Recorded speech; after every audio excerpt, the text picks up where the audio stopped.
Hello everyone, welcome to the video. Today we'll be discussing Mothman. So Mothman is one of those creatures that, while only appearing for a short time, has made its nest within the memories of those who have an interest in myths, folklore, cryptids, or just strange creatures in general.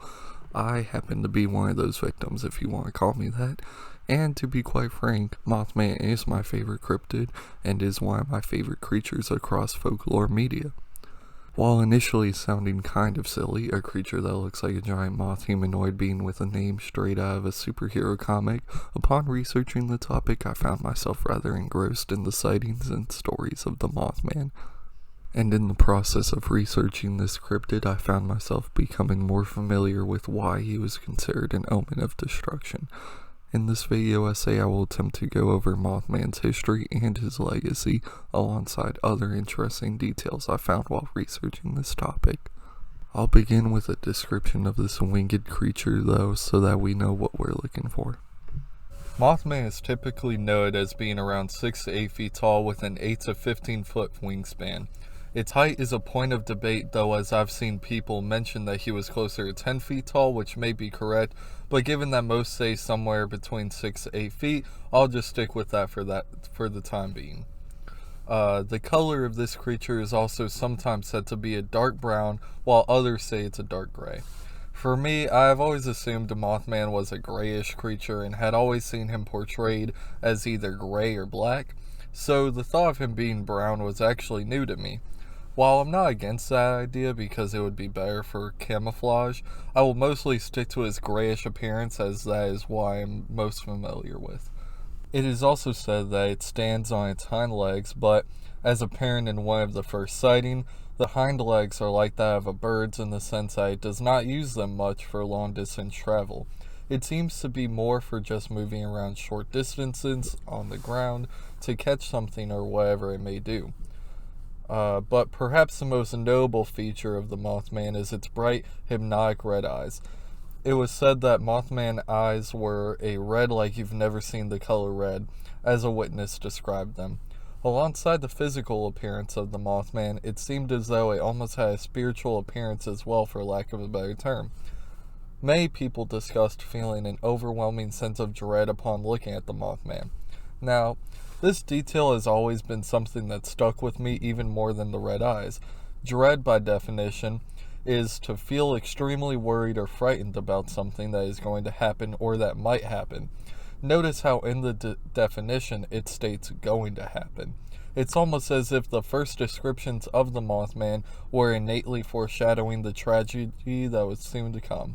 But now that we have the descriptions out of the way, it's time to discuss the Mothman sightings themselves. So many will report the accounts of Roger and Linda Scarberry and Steve and Mary Mellette to be the first sighting of the Mothman. According to my research, this was not. On Saturday, November 12th, Kenneth Duncan, a gravedigger, reported seeing a large creature above him that night to the Williamson Daily News. The creature quickly flew away upon Kenneth noticing it, but the event as a whole is what prompted him to report the story. Then, on November 15th or 16th, accounts within my research vary, we received one of the famous sightings of the Mothman. The two couples were at a famous makeout spot known as the TNT area, an abandoned World War II explosive factory later thought to be the home of the Mothman. While there, they spotted a large creature around 6 to 7 feet tall with a 10-foot wingspan and red eyes roughly 2 inches in diameter and 6 inches apart. While driving away, it was said that the creature began chasing the car, scratching up the sides of it before disappearing. On that same night, there was a report by Newell Partridge, who was watching TV when the signal went out before hearing a sound outside, causing the dog to start barking. He reported seeing a large human-like shape outside, and while retrieving the gun, was overwhelmed with terror and wasn't able to make it back outside towards the creature. These were just the beginnings of over 100 Mothman sightings at Point Pleasant within a year. The first newspaper report was published in the Point Pleasant Register, dated November 16th, 1966, titled "Couple See Man-Sized Bird Creatures Something." The national press soon picked up the reports and helped spread the story across the United States. During the next few days, other people reported similar sightings. 2 volunteer firemen who saw it said it was a large bird with red eyes.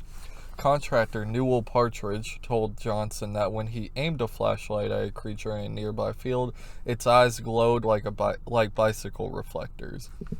Some sightings have even moved a little outside Point Pleasant in the U.S. I'll touch on the theories for what Mothman possibly was later, but for now I'd like to focus on the main story of Mothman. Side note, however, many people believed the origin for the name Mothman was due to the popularity of superheroes, particularly Batman. And while never appearing in the popular at the time Batman TV series, there was an antagonist in the comics known as Killer Moth, who looked like this. To be quite frank, if I saw this guy in a dark alley, I would not be as intimidated by him as if I saw this entity.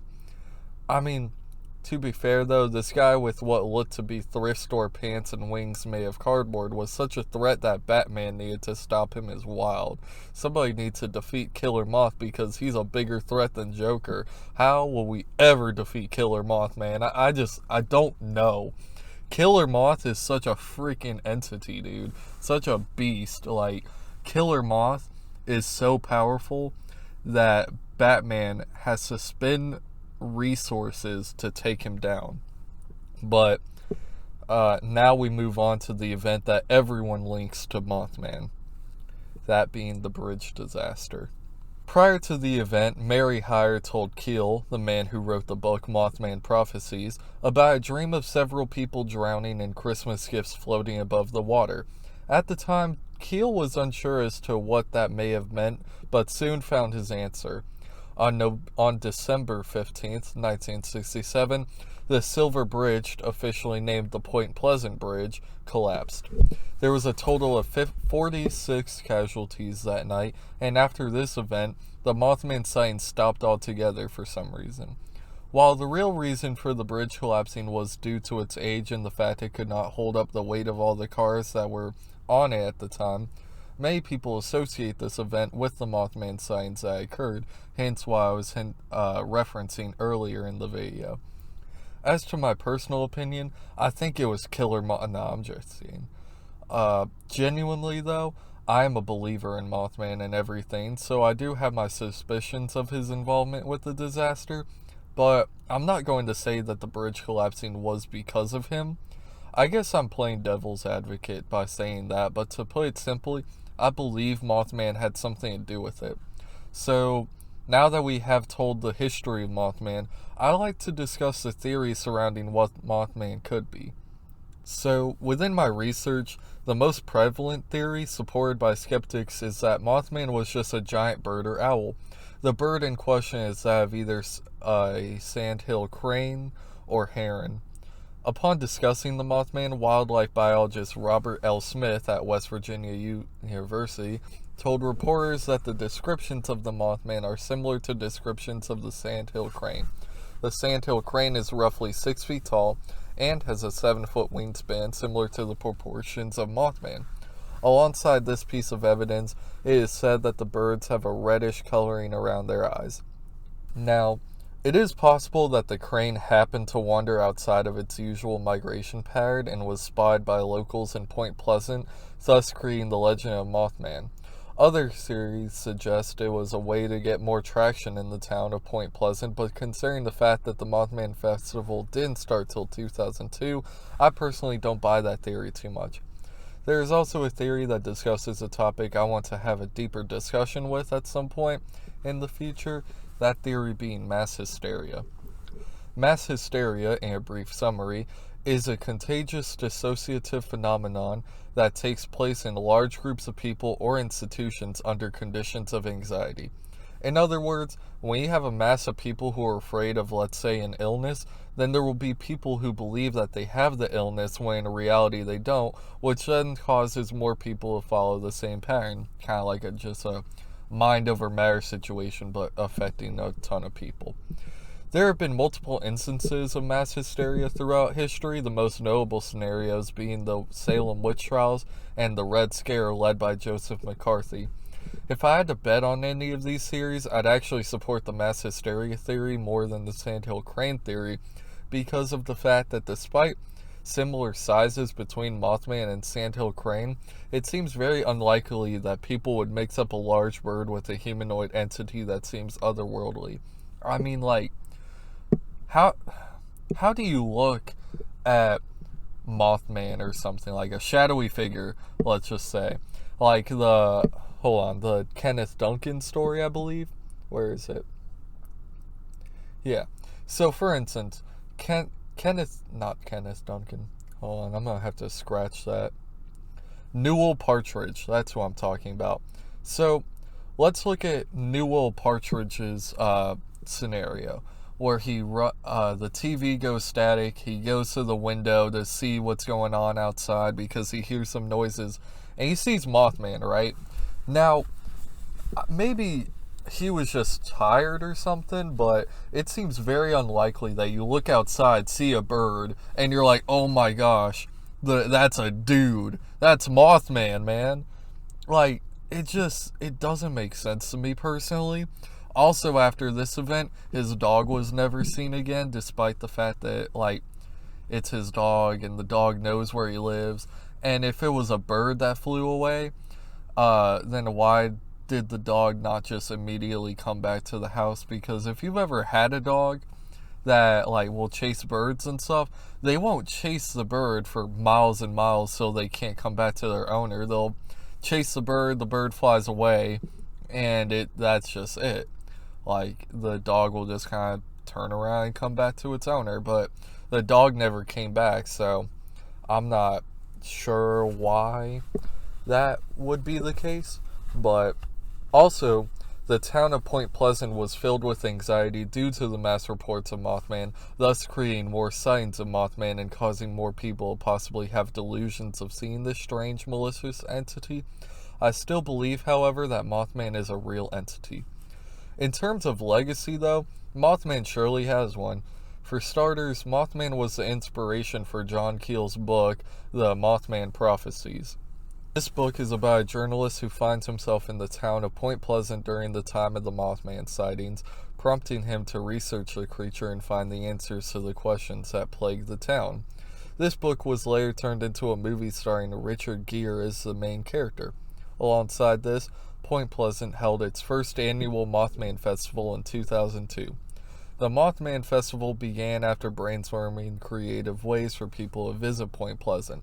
The group organizing the event chose the Mothman to be the center of the festival due to its uniqueness and as a way to celebrate its local legacy in the town. According to the event organizer Jeff Wamsley, the average attendance for the Mothman Festival is an estimated 10 to 12,000 people per year. A 12-foot tall metallic statue of the creature, created by artist and sculptor Bob Roach, was unveiled in 2003. The Mothman Museum and Research Center was then opened in 2005, but the festival is held on the third weekend of every September, hosting guest speakers, vendor exhibits, pancake eating contests, and hayride tours of the locally notable areas.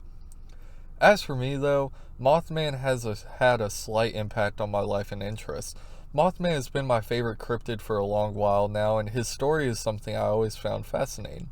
It's a creature that, while I don't necessarily find him scary in comparison to skinwalkers or wendigos, is one that I can still look at and think to myself, man, that thing sure would be scary to come across, just randomly in the night. If I wanted Mothman to be the first video topic I created because I find him so endearing, and I wanted to learn more about the story and the people involved with it. But while researching the topic of Mothman, I found something rather interesting.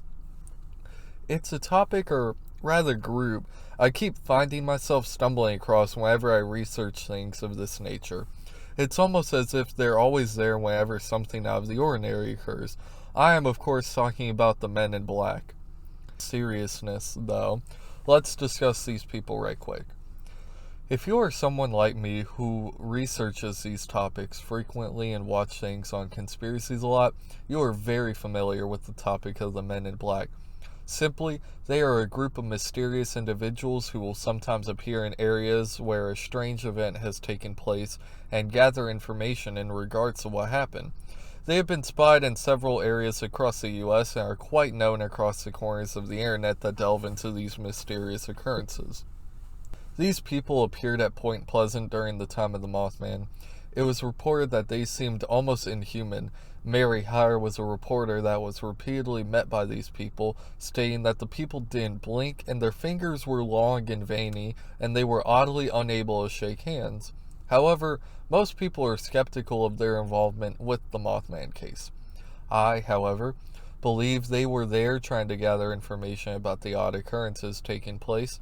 But I'll make a more extensive discussion about the topic of Men in Black in a future video, but for now, I just wanted to dip my toe into the seemingly vast ocean that is this topic. For those of you who made it to the end of this video, I just wanted to say thank you for watching it all the way through. I enjoyed researching and writing about this topic and want to do more videos in this style. But like Killer Moth, please kill that like button and subscribe if you are interested in future videos.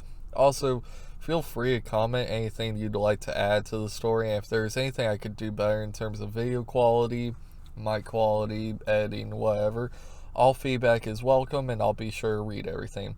But thanks again for watching as we scoop our way into the next video.